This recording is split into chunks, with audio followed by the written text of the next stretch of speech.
Nou net 'n laaste iets oor die koninkryk. Onthou weer wat ek wil sê. Die koninkryk is nie 'n plek nie.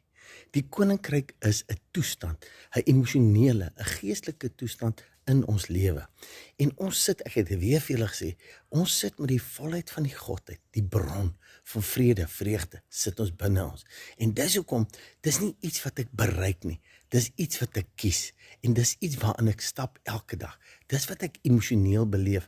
As drama oor jou pad kom, kan jy kies hoe jy daarin intap. Hoe ek in die koninkryk beginsels intap. Hoe ek in vrede, vreugde intap. So ek wil weer sê, baie mense sien uit van eendag koninkryk, eendag koninkryk.